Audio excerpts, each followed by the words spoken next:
Hi, Bob. Hey, Zax. Well, it's been a long ways coming, but we're finally here at the season finale of Creeped Out. Mm-hmm. Episodes 12 and 13 of Creeped Out's first season, which are a two-parter. Um, And we kind of have to do them together. I mean, the curious, they do the little curious thing at the very beginning of episode 1, and then the curious thing at the end of episode 2, so it's pretty clear that they intend you to watch these two together. And, I guess, Yeah. I don't really know Oh, what the production of this show is like, because if it's a Netflix, if it was primarily produced by Netflix, then it mhm. kind of makes sense as a two-parter. Although they could also just put them together as one episode. But the fact that it aired on the CBBC, I mean, I don't Mhm. know. I've always thought multi-part episodes of shows have been kind of weird to me. Um, when it's got one story arc across several episodes. Um, Yeah. because usually those kinds of shows, especially anthology shows, you really can't get enough from the first or second episode. You have to see both, or you're gonna be missing, you know, it. But I think because it's on TV, it makes sense to me because, it's like we only have half an hour to give you. That's So, true. but we Yeah, it's can't like a there. restriction that you have to work Yeah.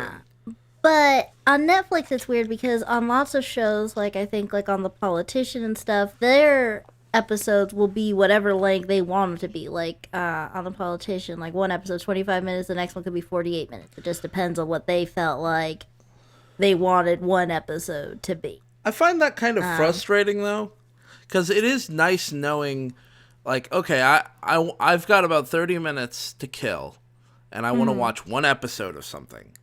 yeah. And it's nice to know, oh, this is a show where every episode is 30 minutes. So I don't have to worry about, oh, dang, I can't watch the next episode of this thing because it's 45 minutes long. I don't have time for Yeah. that, you know. But Yeah. anyways, we haven't really talked about the this episode in particular. So this time they did have a little bit for the curious to do. They have a fun location. He's in a room of mirrors hmm and he's holding a jar of marbles Yeah.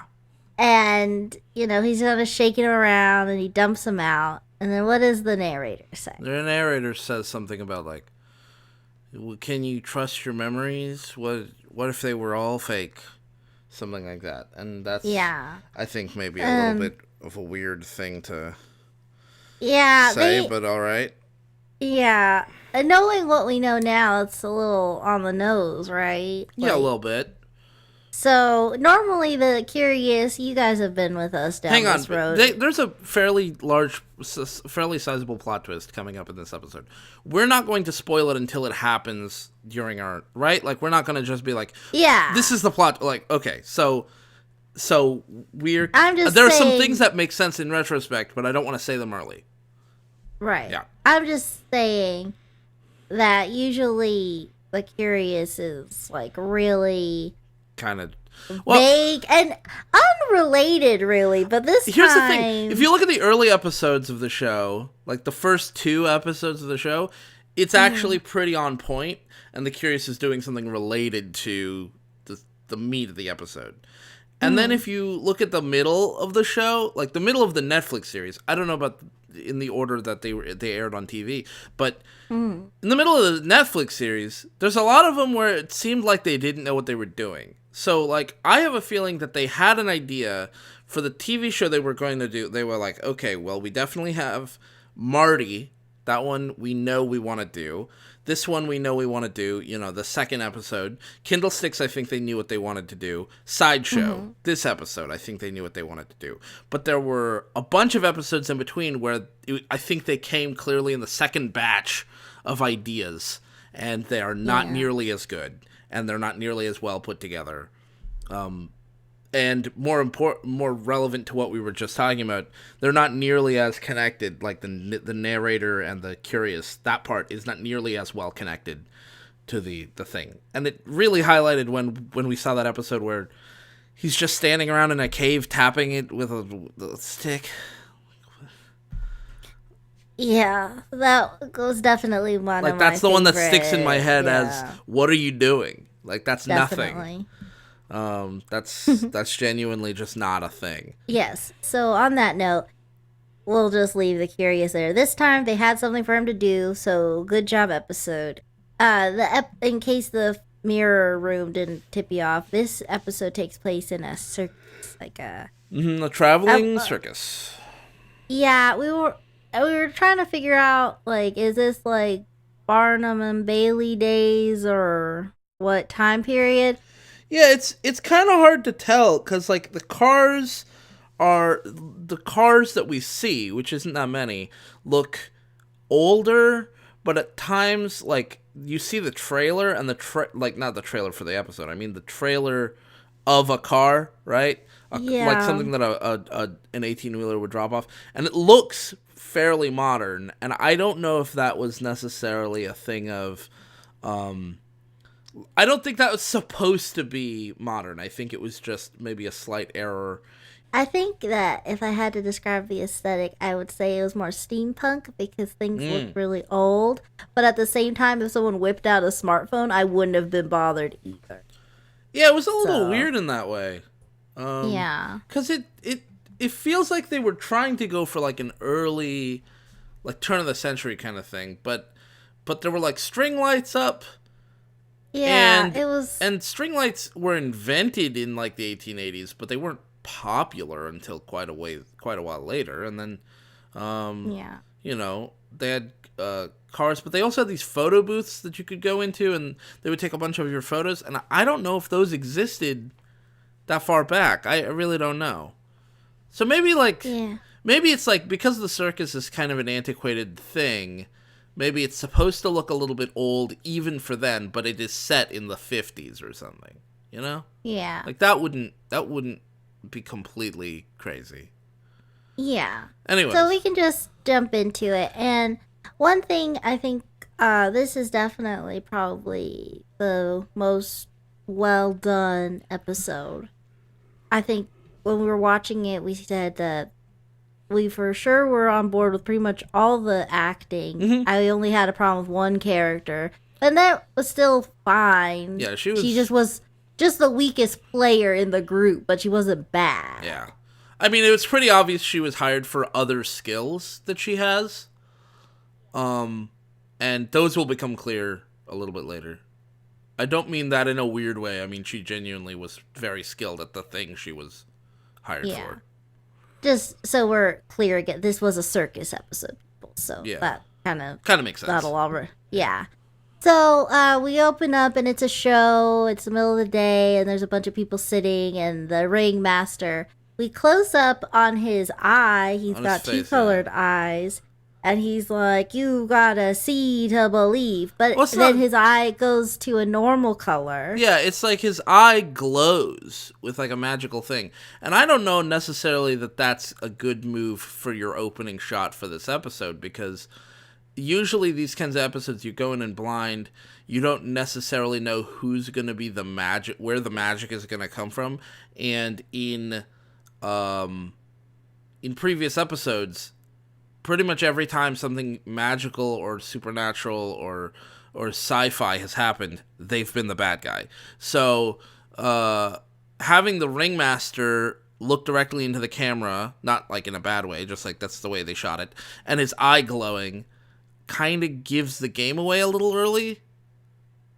I guess. As but far it as him being the wasn't- bad guy, we're instantly suspicious of him. It's a quick thing. You see his eye glow, and then he stands up and he says, welcome to the circus. My name is Zephaniah. This is my circus. These are my star acts. And he lists them off. But the first one that we see is this first act we see in its entirety, Yeah. I guess, is this little cute redheaded boy. Very Ace. cute kid. Great actor, I gotta say. He was so good at what he did. They had him displaying quite a range of emotions through the episode, and he does a good job at all of them, and I was very impressed. As kid actors tend to be less than stellar, let's say. And then on top of that, just like at one point he cries, and I remember talking to my brother. My brother was a thespian for a long time, and one of the things he learned in through his acting, and he pointed this out in other actors, is when you want to cry, just remember that like when you're crying, you don't have any control over what your face looks like. So you just kind of make the worst, least, like the one face you wouldn't want anybody to see you having, right? You scrunch your face up like that, and that's pretty much your like 90% of the way to crying. And it seems like the kid was following that kind of thing, because when he cries later in the episode, I don't think we saw any tears or anything, but he definitely had the look of someone who was crying, and I believed it, and I was like, oh, that's good.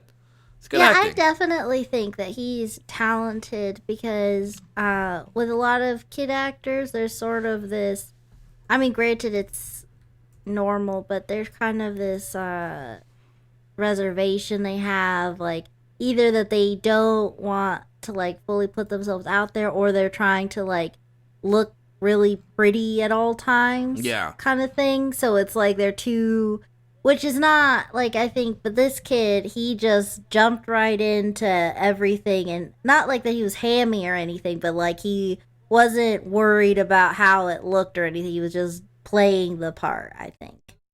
So anyway, let's go into his act. Yes. So his act, he's Ace. He's Ace, the amazing aromarologist.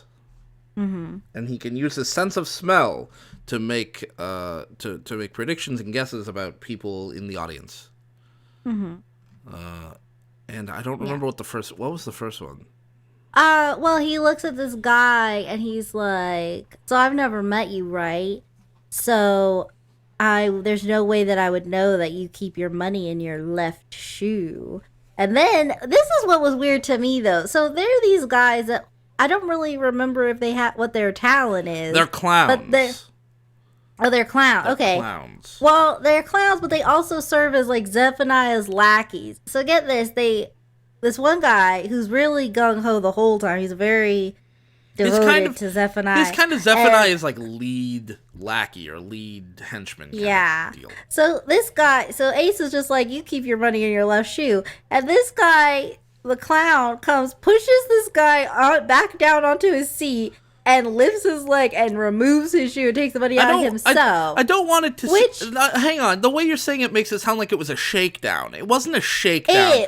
It looked like a shakedown to me. No, he walked over and the guy like awkwardly stood there like, oh, am I expected to do this? And the guy like gestures to the seat, and then he gently pushes him. It's not like he just goes, hey, jerk, get on the ground. I'm taking your money. Like, no, he doesn't rob this man. This was It is weird. Act. It is weird that for the next time we see his act, the guy takes it out of his pocket himself. So there was no need for any hands on any people. Yeah, there was no need for any hands, except that normally you wouldn't take off your shoes in the space. So having someone walk over and be like, "Sir, would you remove your shoe?" Which is, by the way, what happens. The guy removes his own shoe. It's not like this guy just rips the guy's shoe off and steals the shoe. That doesn't happen. I think he did. I think we saw different things. I think you were asleep again. No, I was awake, and I saw him take off his shoe, because I remember Ace is like, hey, don't make off with that guy's money. Yeah, that was a joke. Have you never been to a circus? He was walking away with his money. It was a joke. That's why the whole audience laughed, and he made this like cute shrug, and Ace kind of shook his head with a smile. Have you never been to a circus? I think I went to one. I went to a circus recently, like in the last year. Okay. Right? And this is just an act because they're clowns. That's what a clown does. Okay, I thought, well, he wasn't literally robbing this gentleman. Okay. Right. If they had been robbing the guy, why did he applaud at the end of the act? Because he got his money back. He thought, I don't know. So you're saying that if you get robbed and then someone stops the robber, you're going to be like, oh, well, now my day's good. Well, I think yes, actually. I don't know what to say to that. Okay. So Ace makes a series of correct guesses. And he's like, you keep your money in your shoe. And they're like, oh, wow, yeah, he does. And then he says, ma'am, you have cat hair on you, but it's not the normal kind. Your cat is sick, isn't it? And they're like, yeah, it is. And then he's like, and you just recently bought an English ivy plant. That's what's making your cat sick. When you get home, get rid of the plant, your cat will feel better. And they were like, wow, that's amazing. And like, then everybody thinks, wow, that's an amazing show. And so then they clap, and then we cut to the end of the thing, and the families are leaving the circus, and they're smiling and laughing, and Ace is watching. And then he kind of has these flashbacks of his own family. And they're like, they seem like nice people. They're smiling, they're doing stuff, they're playing games or whatever. And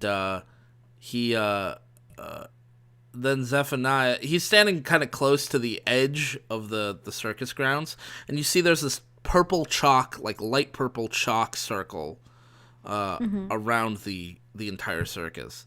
And Zephaniah says, oh, be careful, you don't want to cross the circle. And he goes, I know. And then we don't find out in this episode what happens if you cross the circle, but Zephaniah warns him, and then he says, and guess what I got you, that, and he's like, Ace is like, I smelled it before you even came over.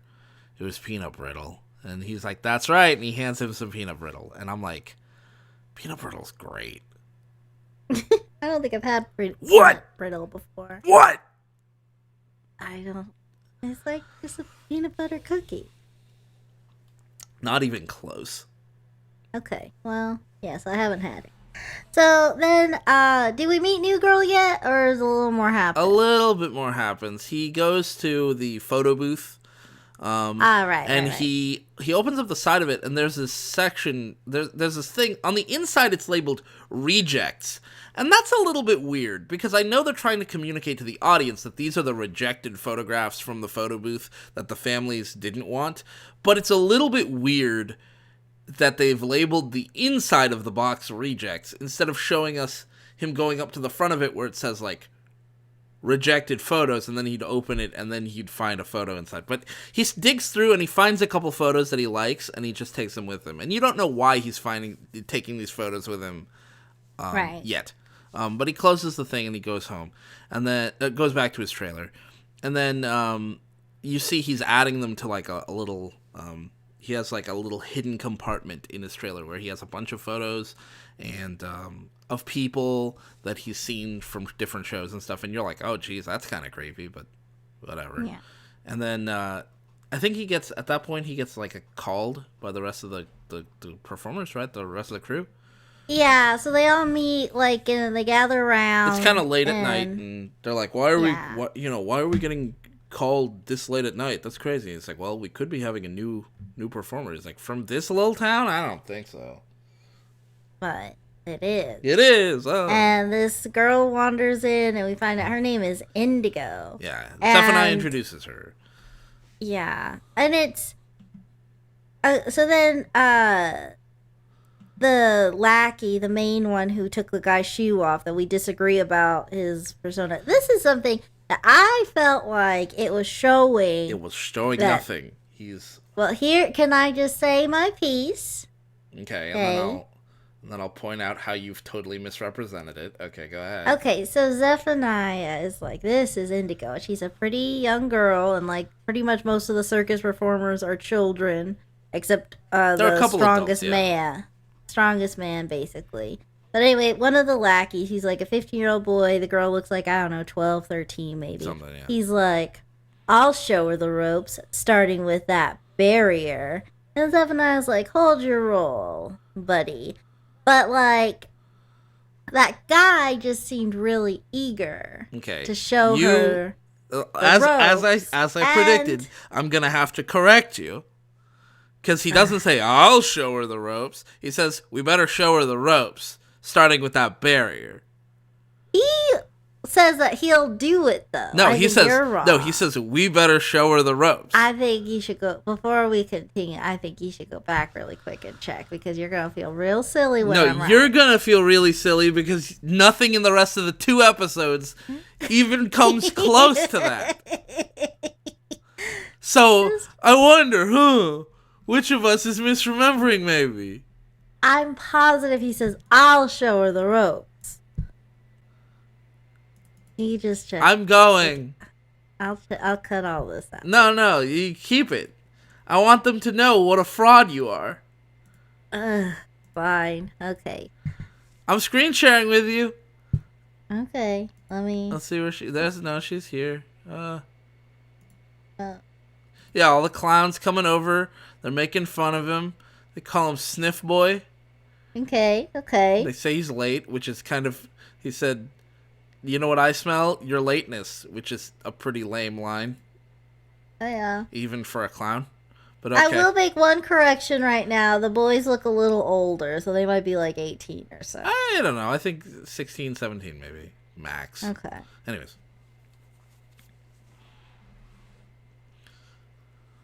So he's like the head lackey. And he's like telling everybody to shut up. Yeah. Palooka. His name is Palooka. Yeah. All right. So Zephaniah says apologies. We got a new person. Mm-hmm. Mm-hmm. And so. Mm-hmm. Everyone who gets invited, they're all outcasts. Yeah. Okay. She comes out from behind them. That's a little weird, right? Yeah. You would think she'd be coming from, well, whatever. Anyways. Yeah, it's fine. So she steps out. What's your name?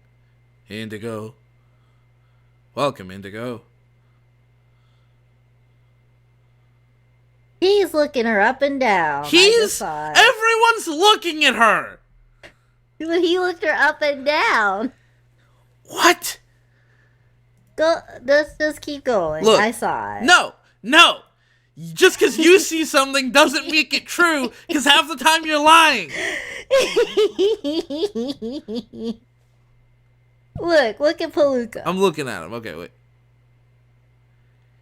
His head angle doesn't change at all. I would have given that to you if he had looked up and down, but he did nothing. You know what? I think I would have been looking at a different guy. I was looking off to the left. Okay, that guy is looking her up and down. Okay, so someone was looking her up and down. I just confused him with Palooka. Okay, keep going. Yeah. Okay, everybody claps. Okay.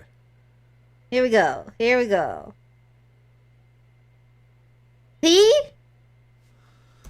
He said, I'll show her the ropes. I was right. Yeah, but did he look like he was excited about it? No, he was like aggressive. I'll show her the ropes, boss. Starting with the boundary. And I've been telling you this whole time that he's aggressive. He grabbed that man's shoe and yanked it off. Yeah, you've also been saying he's like interested in her. He doesn't give a crap about her. Let's just keep going. I don't know if anything. You're such a stinker. God. Keep going. Keep it moving. You're such a stinker. God. He's interesting. He's nothing. He's a henchman. It's his job to be aggressive. But he's also a clown, so during the show, he has to be like, oh, I'm just a goofy clown. Oh, I'm trying to sneak off with your money. And then Ace goes, hey, Palooka. And then he goes, oh, fine. And he hands the money back because that's just a standard bit. It's a clown bit. In fact, you know what? Last time I was at the circus, which was, again, like in September, I went to the circus, whatever. The circus was fine. There's a video on the Steel Donut of some of the highlights. There was a bit where the clown brought a guy on stage and had him pull out his wallet and do like a little magic trick, and then like he gave the guy something to hold, and the guy handed him his wallet, which is crazy. But like in the moment, the guy was just like needed a hand free, so he handed the clown the wallet, and the wallet was like, okay, I'll just keep this, and he just pocketed it as a goof, and everyone laughed. And then the ringmaster was like, hey, and then he went, and then he handed the wallet back because it's a bit. It's a common enough bit that you should recognize it as a bit. Fine. You little stinker. Okay.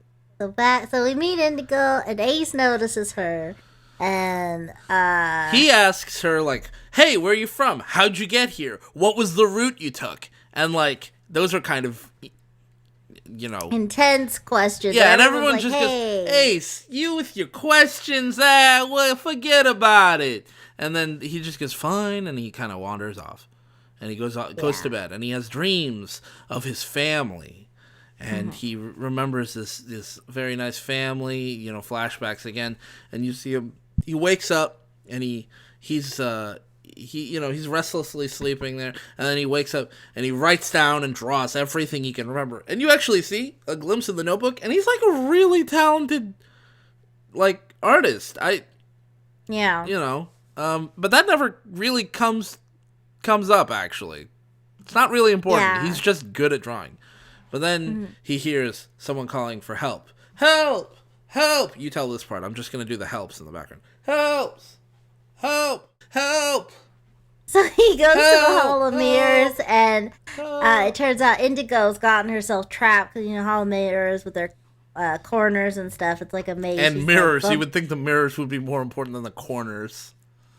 well, it's a maze. So she's lost. She's bumping into stuff. She's just having a real like panic attack, basically. Yeah, actually, she's basically having a panic attack. And he's like, "It's okay. Just close your eyes. Like, follow my voice." And then he takes her hand. He gently he leads her out. He knows the way. Yeah, and at one point he walks her up to one of the mirrors and he puts her hand up against it and he says, "Feel it? It's just like any other wall. It's just a wall, like any other wall. We'll just find our way out." And, like, that calms her down. And I was like, oh, that's nice. I think that's the right thing to say. Like, she's worried, she's getting all concerned and confused about the mirrors and stuff. And it's like, cool. Like, that's a good approach. Yeah. They become besties, basically. They start talking. Indigo asks where Ace is from. And Ace doesn't remember. And he says, I have these memories, but I think my memories are a lie. And she's like, what? And he's like, yeah, because, like, you don't remember where you're from really that well either. And I don't remember where I'm from that well. I can't really describe it. But in my dreams, I have, like, it takes a little prying from her. But he explains that he shows her the stuff that we've just seen with the book, with the drawings and the writings and the pictures behind the wall. And he says, like, these pictures of these families I keep because, and this is really sad. He says, I look at these families and I imagine being one of them. And then he looks so sad. And I was like, dang, real sad. That's some good acting. Yeah. Yeah. So. Because that was really sad. Yeah, it was real. So she's like, "Oh, Ace, you poor little guy. You scamp." Yeah. So then, so they basically become circus besties. And one thing she mentions to him, she's like, "I don't know, like, because he's like, I smell stuff," and she's like, actually, I don't That's really my know talent. You mean he explains that's his skill, and she says, I don't know if I have a talent.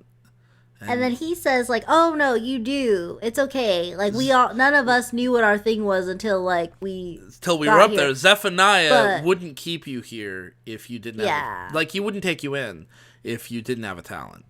Like he recognized something about you. He wouldn't let you stay." And and she says, "Okay," which is kind of a weird thing, but whatever. Then the next day, it's her time to shine. Yeah, Zephaniah Zephaniah does see her leaving Ace's trailer, but... yeah, that was weird. So he's like, "Oh, you're making friends, I see." And she just, like, looks at him, smiles, and walks away. Like, she doesn't say anything. Yeah, like, it's not even, like, ominous when he says making friends. Like, he just says that in a kind of pleasant way. And you would think she would just say, "Yeah, trying," or, like, "Yeah, good night." "Thanks for taking me in." Anything. She doesn't say a word. She just turns and walks. Yeah, I thought it was weird tone-wise because as far, like, we suspect because of the glowing eye.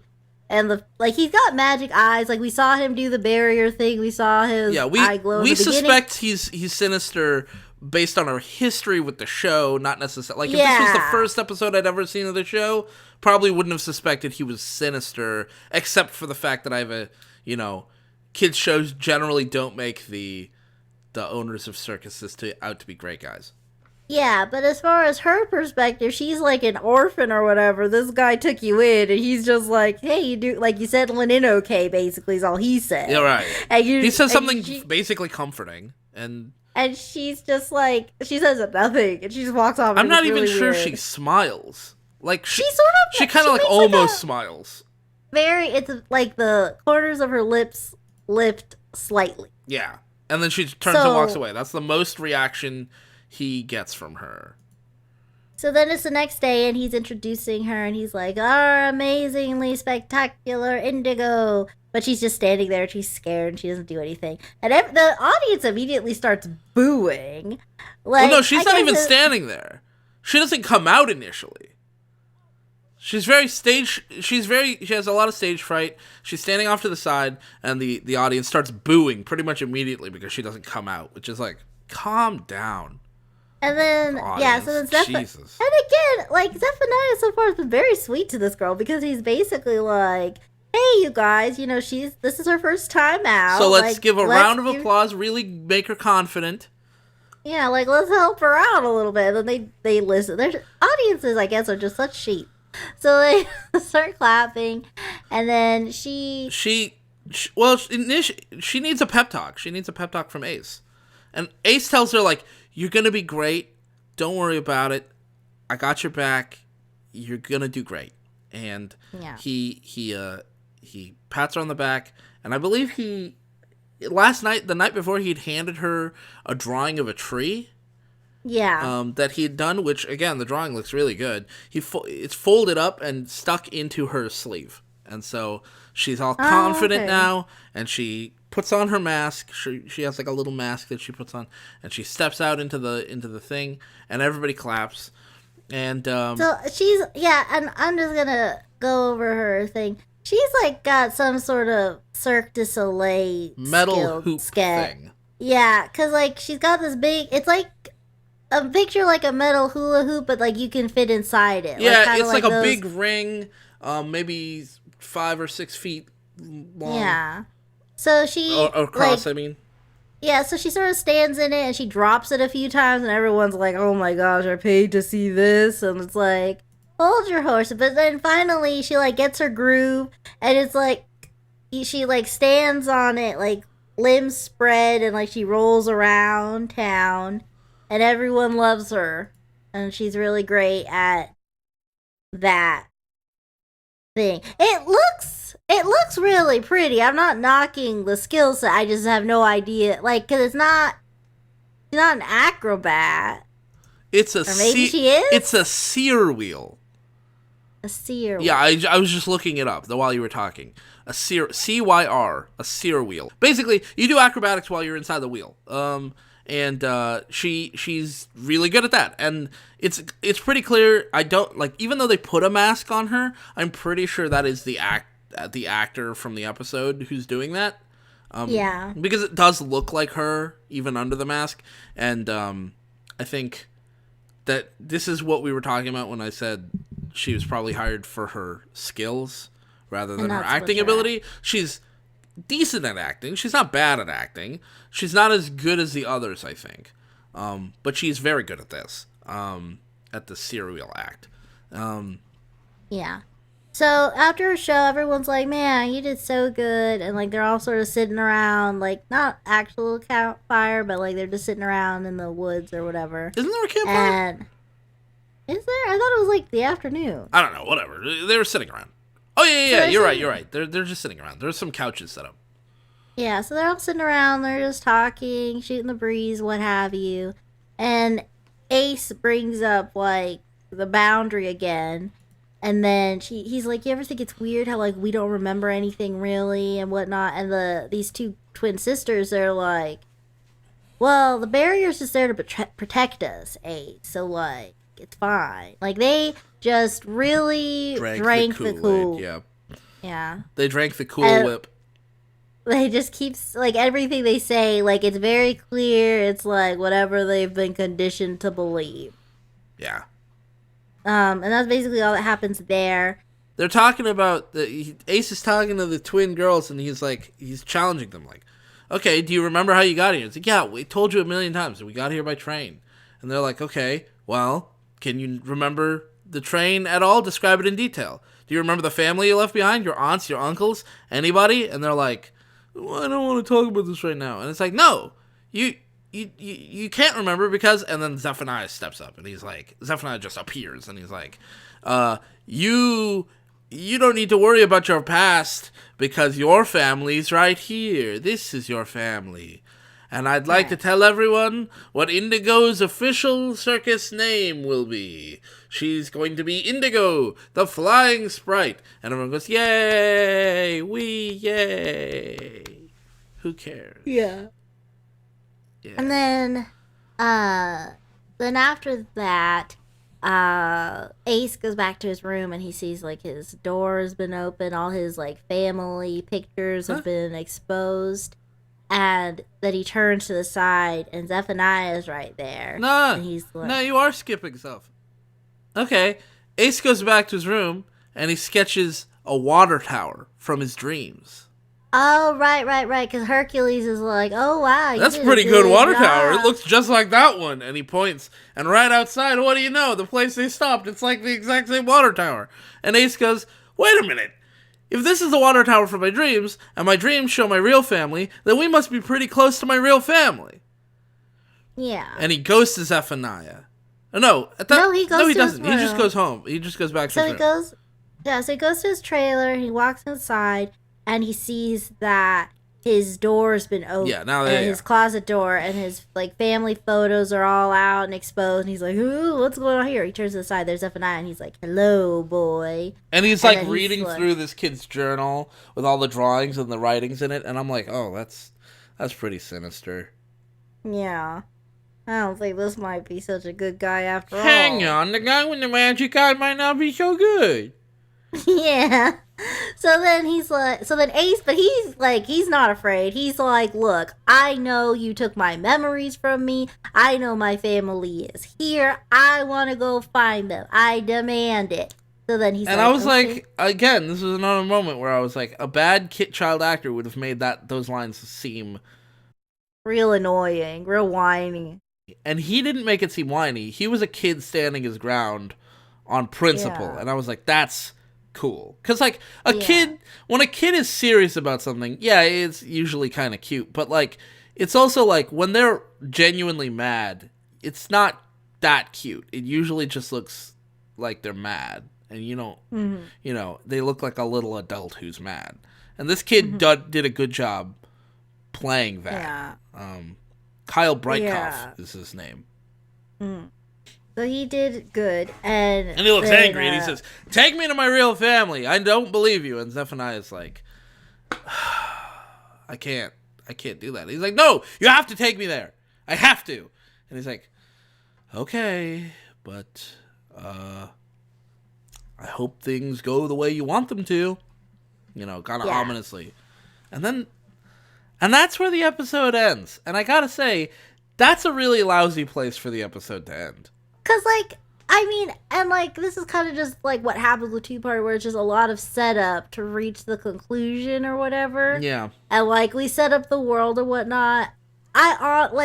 It's weird because, yes, technically they couldn't really cut anything out of the episode. Yeah. I don't think.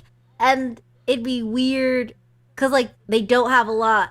It's still a creeped out episode, so there's not a lot of meat to any one episode. So since they weren't just going to do a 1 hour special, this was about your best bet of where to end it. It was just kind of like, if I had to wait a week, I would lose interest. Yeah, that's I think the biggest flaw with it. If it was if I had to wait a day, I would probably be cool. But these episodes aired a week apart, and that's quite a long time for us to not really have the only thing that's holding us on for the next episode is in the last 3-4 minutes.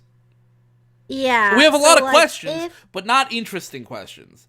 We want to know where Ace comes from. We want to know, the kid's acting is really good, but we're not going to come back to an episode just like for a part 2 episode just because the kid's acting is really good, Yeah, like this. If this was gonna be like a 2-parter series finale of like like a full show, not an anthology show, this would be an interesting place to end it. Yeah, I think. if we had like a whole Ace, seasons of setup and caring about Ace, but we've got and just the first 26 minutes of a 50-minute total, so like that's not a lot to work with.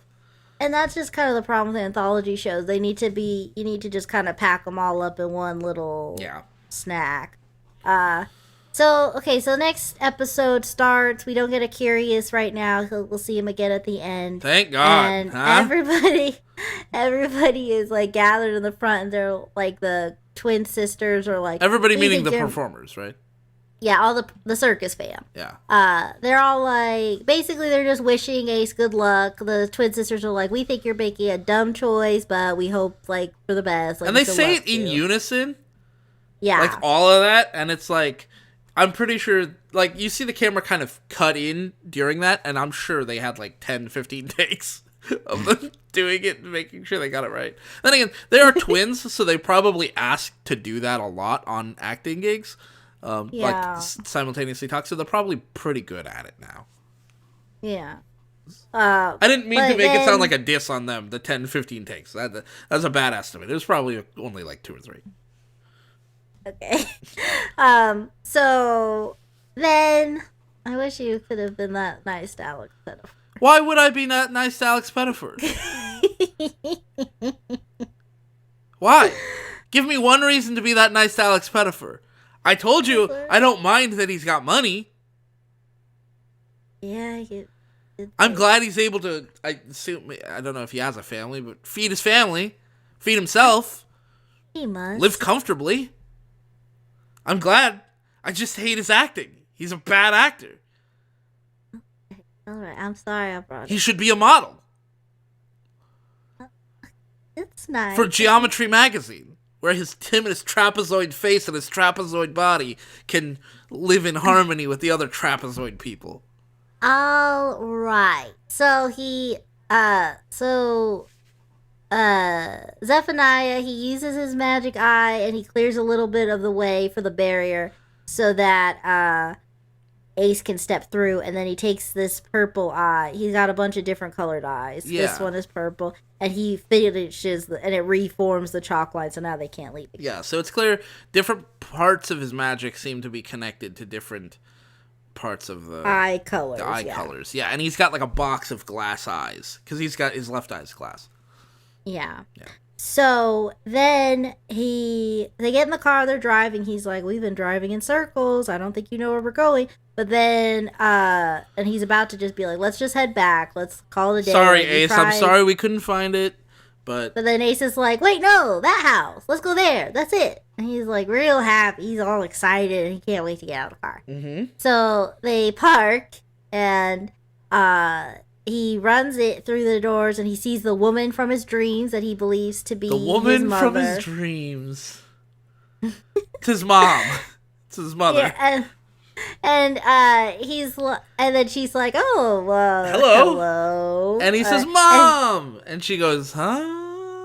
And then like a man comes out and he's like, "Dad." And he runs up and he hugs the guy.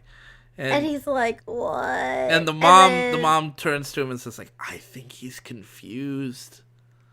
And it's like kind of sad because he steps back and he's like, don't you guys remember me?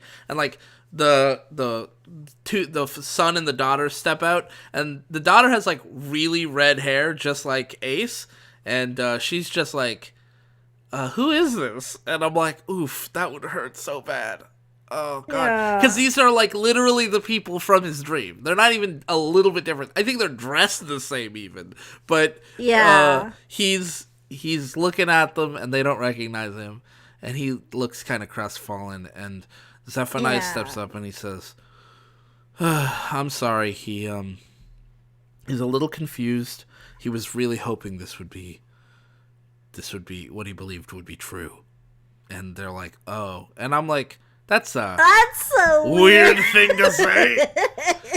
I mean, like, yeah. like that's a weird thing to say, and also, like, okay, if I was the family, I'd be like, okay, fine, but why didn't you call ahead? You've put us in a. You've basically confused us for the rest of the day.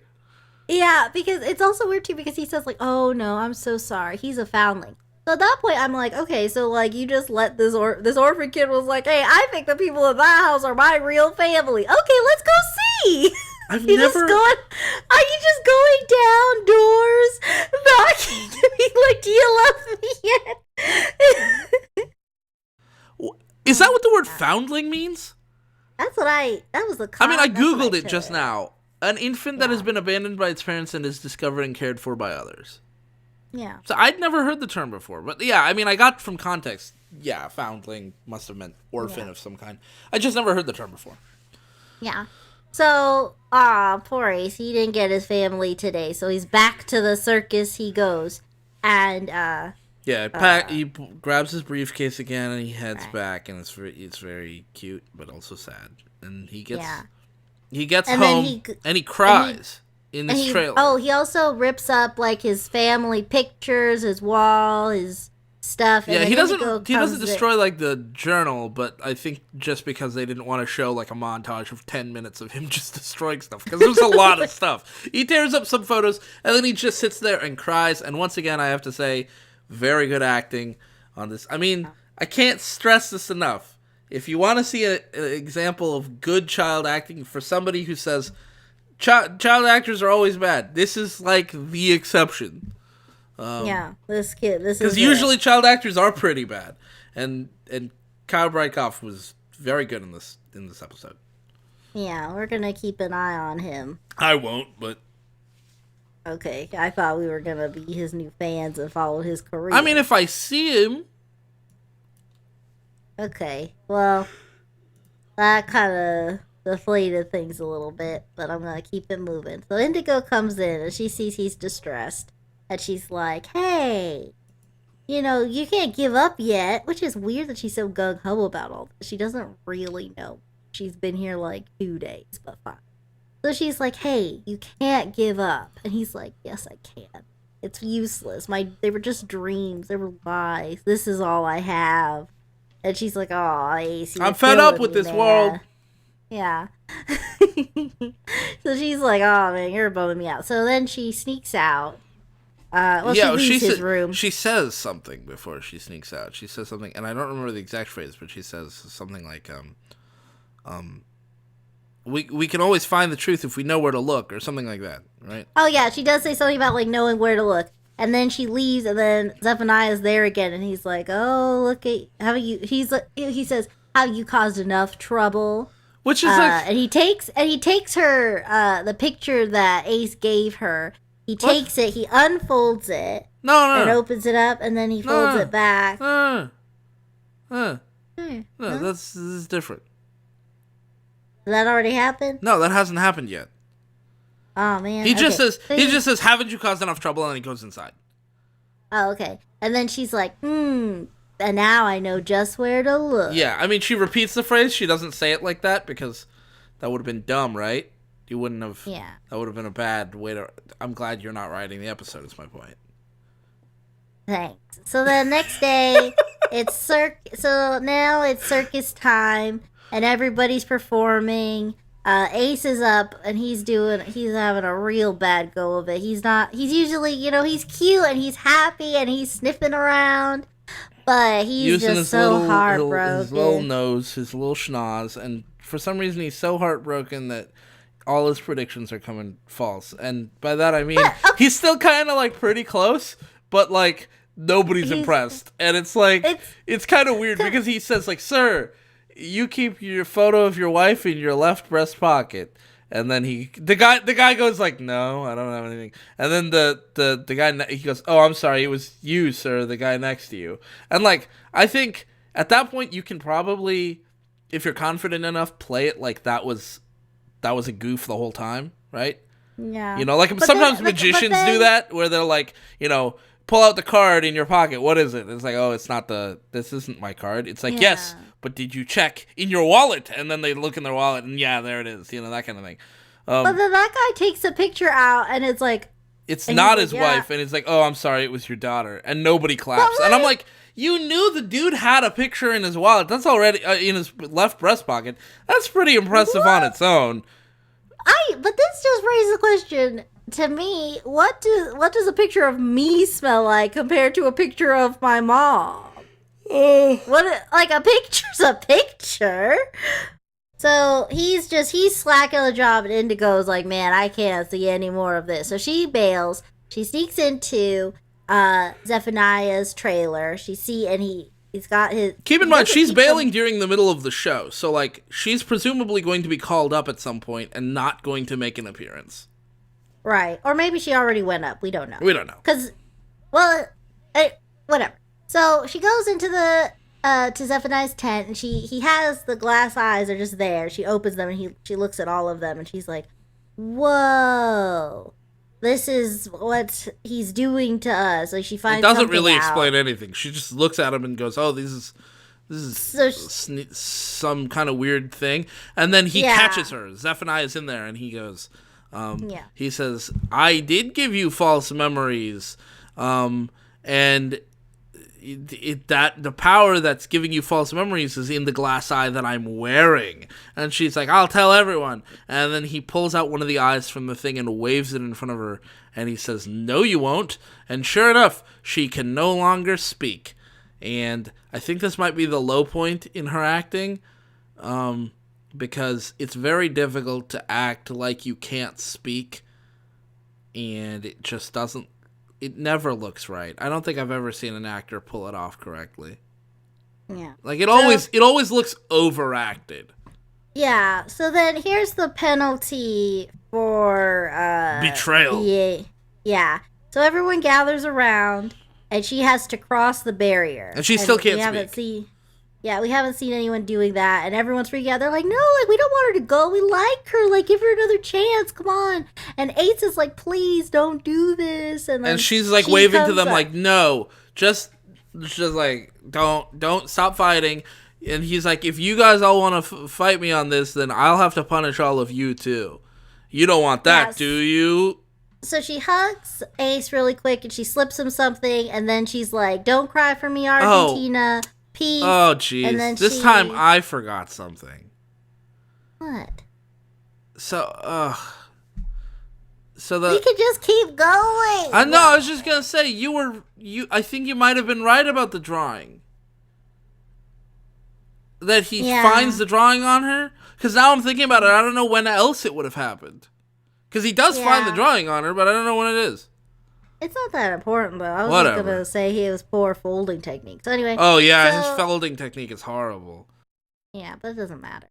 So she gives it to Ace, and she hugs him, and she's like, don't cry for me, Argentina. And she walks across the barrier, and she turns into this weird, webby, corn on the cob thingy. Yeah, the wiki here says that it's a large cocoon, but I don't know if cocoon really applies. I'll take it, because I had it makes no more idea sense looking at this. Than anything I thought, which I thought it looked kind of like a large crystal covered in webs, or maybe like you said, a giant corn on the cob, or that's about it. So then he hangs her up on the porch of his trailer, and you can see there's a bunch of other ones, and it's like, so this is. You've been hanging these things up not as very ugly decorations, but as warnings to all the people. Like, cross me, and I'll make you cross that line. And if you cross that line, you'll turn into one of these things. And it's like, oh my gosh, that's weird and kind of scary, but weird. Right. I mean, I feel like they could have very easily had her turn into something else that would be maybe more interesting than just like a very strange thing. Anyways, Ace goes back to his trailer, and he's very sad. And he unfolds the drawing that Indigo gave him back, and on the backside of the tree drawing, she's drawn another thing. She drew one of the glass eyes and wrote, "Destroy this," something. Yeah. Like, destroy it and we'll have the truth or whatever. Yeah. So he's like, okay. So then he talks to the other circus fam and he's like, look, guys, like, I know you drank the Kool-Aid and whatnot, but, like, let's just destroy the eye so we can, like, know the truth about, like, what's going on with us. And the bear, I'm sorry. And the big buff guy, he's like, oh, well, yeah, maybe this kid Ace has something, he's something to him. I don't know why I'm doing this voice for him. And then he sounded like just a dude of the He was just a dude, yeah. But he says, like, we gotta, I trust him. I trust the kid. I agree. And the twins are like, I don't know. But they say it like twins, so they say it together. And then they agree to go along with this plan to destroy the glass eye, which is basically, you guys be ready to help me, and I'm gonna sneak in and try to steal his glass eyes. Yeah, so that night, Zephaniah is sleeping, and this was kind of like a cute fail, I guess. So Ace goes in, and he gets the box of glass eyes, and he immediately starts to leave, but then he feels a sneeze coming on, and I'm like, bruh, hold it in. Yeah. But he can't. It's, like, real cute. He, like, achoo! And, like, it's a very believable sneeze. Again, great acting. Okay. Alright. So then Zephaniah wakes up and he's like, oh, I'm gonna get you, boy. Oh. So then he's not really Irish. Yeah, he doesn't do that at all. Accent. He's kind of got a voice. That was what I did. So then he's like, ah, and then big strong man rips the door off. And the twins go, come on, this way. And I'm like, of course this way. It's a door. I know how to leave. No, I'm just gonna stay here, Like, let's just see where it goes. So they run out, and now they're, like, at the front. They're, like, real close to the barrier. But Ace trips, and he drops all the eyeballs, and there's a bunch of marbles on the floor for some reason. Now, I'm pretty fan theory that was the Curious, because if you remember in the beginning of the episode, he was holding a jar of marbles, and he dropped them. So I guess he's just setting up his own stories for failure so that they'll be curious. Yeah, maybe. If not, it doesn't make any sense because it's just this jar of marbles that's just like on the ground. Does that do anything? And then the eye that they need to destroy. The one that has whatever the truth is rolls past the barrier. And they're like, no, we can't do that. Yeah, only Zephaniah can walk across without becoming a cocoon.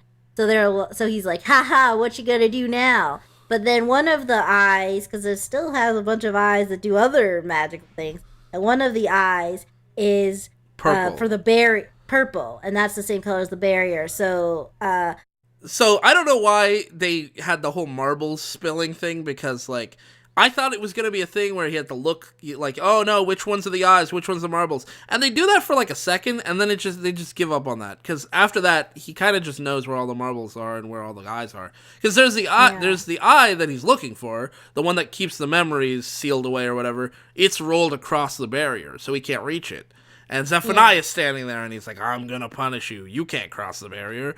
And then Ace looks around, and he sees a rock on the ground, and he grabs it. And with it, he smashes the purple eye that's sitting on the ground. And there's, one eye that's got purple magic thing on it, and it causes the barrier to disappear. And then he quickly scrambles, and he grabs the glass eye that he wanted with the memories, and he throws it to the strongman, Kid Herc. And Kid Herc goes, crush! And he crushes it in his hands. And it's really cool. And then, so it was really cool. But now all these things are flying around. Yeah, tiny little lights fly out from this. And they're flying all over the place. And you're like, what's going on? Magic. Yes, magic. And then they start latching on to the different circus performers. And at first it goes on to the twin sisters. and they turn into penguins. Yeah, a bunch of smoke comes out, and turns out they're penguins. And then another one goes and hits Kid Herc, and he becomes a bear. And all the clowns become monkeys. And then Ace looks around and he's like, wait, this whole time we were animals? Yeah, you've been turning us... have these abilities? So the gig is this. He finds animals and takes advantage of their natural animal abilities and turns them into people so that they can be his circus slaves. Yeah. Which, like, I know, that seems mad unethical, but it's unethical on, like, so many levels. Like, obviously, you could make an argument about whether or not animals should be in a circus at all. Just in the real world, right? There's a whole ethics thing about that. The whole, a lot of people have now shifted against it. I agree with that point of view, but that's beside the point. It's significantly less ethical to turn them into creatures like humans who can understand the morals of slavery and then force them to stay. Yeah. That is significantly less ethical because you've taken a situation where creatures are being forced to perform without their consent and given them the knowledge that they could do something else. Yeah, it's weird. And then on the other hand, let me say something real quick. This is where all the things that on a second watch you can notice that are nice little touches. Well, okay, so the main ones that I noticed that I noticed on the second watch. One, obviously the powers people have involve, like Kid Herc was a bear, that's why he's strong. The clowns were monkeys, that's why they're all goofy and stuff. But that's also why they walk the way they do in the episode. If you watch, they walk with their arms kind of out to their side like a monkey walks.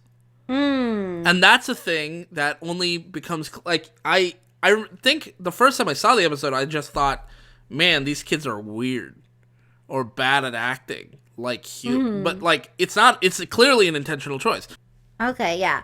So so the main people that we know so far have transformed except for Ace. And Zephaniah's like, no! But then once the clowns turn into monkeys, they are mad monkeys. And they go like... They book it. Yeah. And they book it for him, but we just hear, and we don't know what's happening there. Let's be clear. Let's be clear real quick. They clearly couldn't afford having an actual bear on set, or penguins, or monkeys, and I don't blame them for that. These are green screen elements that have been placed into the shot, which I don't know if the green screening work was done as well as it maybe could have been. I think maybe they could have spent maybe 15 more minutes on that. But because they don't have any footage of monkeys actually attacking Zephaniah, because they didn't have any monkeys on set, and that would have also been a very dangerous thing to shoot.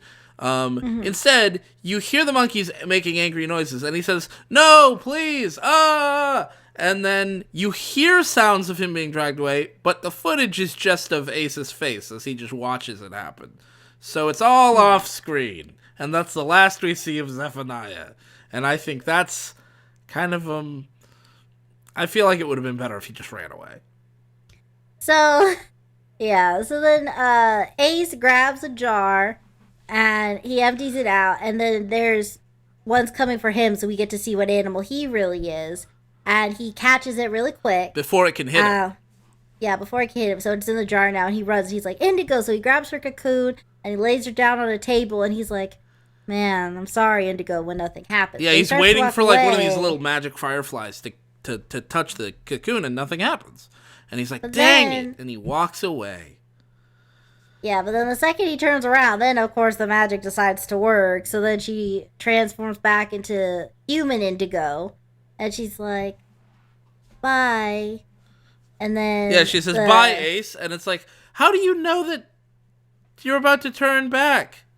Yeah, like, I don't know. I guess she could just feel it. Or, like, she could still see from the cocoon. Which is kind of a horrifying thought. If oh, my gosh. All the cocoons that are up there. Yeah, and you hear an elephant in the background. And I don't know what performance was done by an elephant. Yeah, I don't. Some kind of flexibility thing, maybe? Yeah, we don't know the main cast, so I don't know. You mean we don't know the other performers? Yeah, we don't know the other performers. So who knows what was happening there. So then she turns, and it turns out that she is a hummingbird. And then she flies away to go live her life. Ace takes his jar, and now we don't. So now it's the next day, or I guess maybe morning because it was night. So now it's morning, and he goes back to the house where he was lost before. Mm-hmm. And I don't know how he got there. I guess he walked, but that's well, it was like so. If it was 9 p.m., it took him till like 10 in the morning to get there. I guess. I mean, that's still a hell of a walk. He can take it. He wants to go home. Meanwhile, there are just a bunch of rampant wild animals out in the woods on near this. Yeah, imagine the on news this the next day. Yeah, imagine the news the next day. Like there was a circus, and all its animals went missing. All its animals got loose, but none of the performers or the ringmaster were seen. And when they came to town, none of their acts involved animals. Yeah.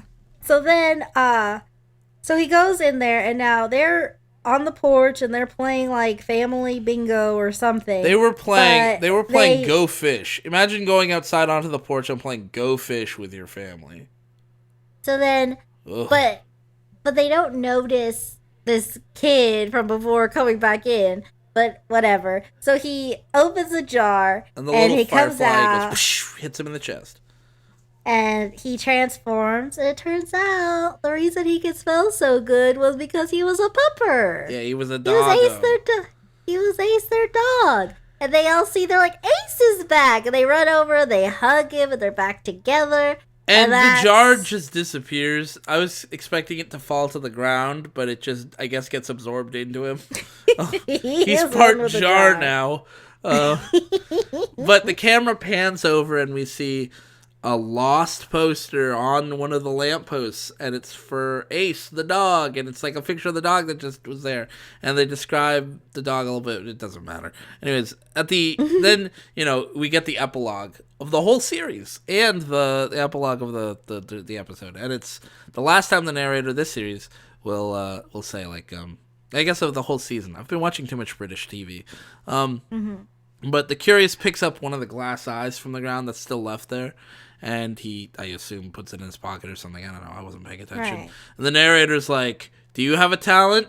Maybe it was inherited. Maybe it's pure luck. Or maybe it comes from your true form. And I'm like, you really shouldn't be encouraging kids to explore all this, like...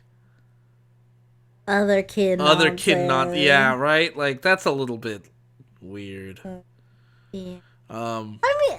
Yeah, I don't. That's about all I have to say on that. But one thing that we've been holding our tongue about the whole time is that now that you know the gig, there's a few little like Easter eggs that you wouldn't notice at first that I thought were well done. The main one I noticed was Indigo. We found out she's a hummingbird, and when she got lost in the Hall of Mirrors, she kept like bumping into walls and stuff. Right. And that's like a good touch. And here's another good touch about her that I didn't realize until we started recording. Hummingbirds are very nervous around like when people get close, right? That's why she's shy. Right? Yeah. Like that makes sense. I don't know necessarily that the sear wheel act corresponds so much to the hummingbird thing, because it's not like she could hover in place as an act. Yeah. That wouldn't be. But that's why she's so beautiful, and that's also why she's shy, and why she gets lost in the Hall of Mirrors or whatever. And then there are other things and like Ace? The clowns have a very particular way of walking, which the first time I watched the first episode, and when I first saw them, I thought that just looks dumb. I don't know why they're acting that way, but it makes sense in retrospect because it's like, oh, they're walking like monkeys do, with their kind of shoulders locked and their arms out to the sides. Yeah, the twin sisters kind of, they don't... I don't know if they really show penguin stuff. But according to the wiki, their act is a high diving act. So that makes sense. Yeah. Then, Ace, he's just always so, like, he wears his emotions right on his sleeve like a cute little pupper. Yeah, he's very excited when he gets to the house. You pointed that out. Yeah. That was very Yeah. very like a dog. Obviously he's sniffing, but also when he's having those dreams about his family, dogs quite are well known for having very vivid dreams and also having, well, maybe vivid dreams. We think vivid dreams, but they're definitely like a lot of dogs will like twitch or like move like they think they're running, quote unquote. And he does that while he's sleeping. And that's a nice touch that I didn't notice the first time I watched. I thought it was just like him rolling restlessly, but because he's a dog, it makes sense that he does that. Right. And I'm trying to think if there were any others that we saw, but I think that pretty much covers the main cast. Yeah, those are about all the Easter eggs I got. But yeah, so we pretty much did it. That's season 1 of Creeped Out. Ending the show on a high note, I'd say. Yeah, it was definitely... I mean, again, I said at the end of the first episode, when we were talking about it, the end of the first episode is kind of a lackluster way to end. But together, the 2 episodes work well, right? If you just watch them one right after the other, very nice. Very good episode, good acting. I think Indigo was probably the weakest actor in the whole show, in the whole episode, and she was not bad. She was still very good. Still fine. Just because of like the occasional moment where I thought, oh, that didn't look perfect, but everybody else was really good. Including like Zephaniah's actor, he was pretty good. I definitely even would the extras. say that. Yeah, I definitely think that this became my favorite episode, and second would be Marty. Yeah, and then my least favorite would be Shed No Fear. I think Shed No Fear has become not my least favorite of season 1, because there's so many episodes that are just so abysmal that I can't even really remember them that well. Yeah, that's fair. I think Spaceman is pretty bad. I think The Call might be my least favorite. Oh. Because it is so pointless, and it has so many scenes of just a character looking directly into the camera screaming. Yeah. The Traveler was pretty bad too. Yeah. But I had so fun. bad. I had fun watching that one. Yeah. Bravery Badge. Oh. We had fun watching that because there was that royalty-free rock, and there's also the girl who's really annoying, and we can have fun making fun of her. Slapstick, I don't know. I mean, I genuinely don't know. I feel like if I had to rate them, it'd be like this part 2 of the finale, then Marty, and then like I think maybe part 1 would end up at the very bottom just because there's not enough going on. So almost by default. But if we consider Sideshow as one episode, then Sideshow on top, then Marty, and then pretty much everything else kind of blends together for me. Oh yeah, while we were watching this, Rogue kind of stepped in and said some things, and she pointed out that this has the same twist as a Goosebumps book. Right. Which is that the main character is actually a dog. My Hairiest Adventure. But I think they cover them differently enough that it's not a big deal. Yeah. But it's still worth noting. Yeah.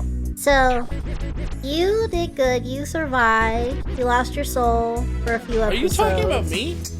Yeah. I barely survived. Well, you made it. You're here.